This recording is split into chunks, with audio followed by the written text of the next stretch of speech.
Welcome to this technical corner. We have a masterclass in cutting tools. I'm joined by Peter Ward from NTK Cutting Tools. Now, in this particular technical corner, we're going to be discussing the aerospace sector and how your products, especially the ceramic products that you supply, can drastically increase productivity and efficiency. So my first question, Peter, why ceramics? Well, Joe, if you think about the main reason to use ceramics is it stems from the physical properties of ceramics compared to carbide. Ceramics, one of its physical properties is it retains its hardness at high temperature, which means we can use much higher cutting speeds, elevated cutting speeds than carbide. And if you talk about how much faster, we're talking about between 10, 15 times faster. Wow. So whereas you might turn Inconel between 50 and 100 metres with carbide, our newest grade, we've got jobs running up to 500 metres a minute.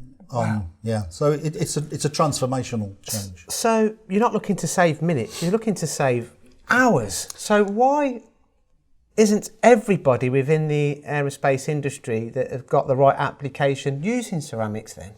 I think there's a few reasons probably. I think maybe education is one. Maybe people have had a bad experience in the past. And also the application has to be right for ceramics as well. So things like the machine tool, the component, we can't machine everything. So all things have to come together really, to achieve those sort of levels. So effectively then, if I was Mr. Customer and I was looking to introduce ceramics to improve my process, would it be a complete process change? Normally, yes. Because of the way to successfully use ceramics, the programming styles do differ from carbide. There's 3-4 rules that you need to follow. It's not complicated by any means. Ceramic program actually is very simple. And it's all based around the other big physical property of ceramic, which is it has low breaking strength.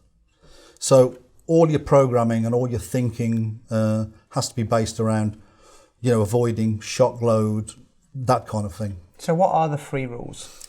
Well, if you think about the rules to ceramic, as I say, it's all based around protecting the ceramic from shock. So the first operation, say you were turning a turbine ring, for instance, we always like to prepare the part. So you're looking at either pre-chamfering the part or ramping into the part. This is always protecting the insert. As a guide, only the first insert that you use should be going into rough material. All the other subsequent inserts should be working off that. So preparing the part is the first one. Second one is because of the breaking strength. For roughing, we only use very strong shaped inserts. Round inserts is obviously the best, that's the strongest shape. Next in the hierarchy would be square inserts with a large radius, and so on and so on. The third rule really is we only use rhomboid shaped inserts, CNMG, DNMG, really for small finishing cuts and cleaning out corners.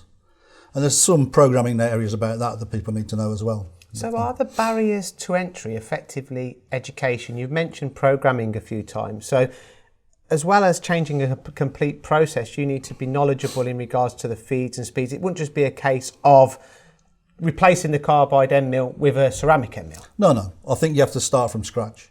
And we have to educate the customer as well, because certain things, as well as the programming side, that's one thing. You have to make sure the part's suitable, for instance, because we run so fast. If the part's out of balance, probably not that good for ceramic.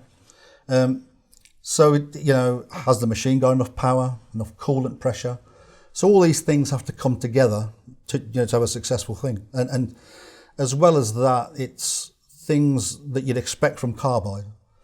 Surface finish, long tool life, chip control.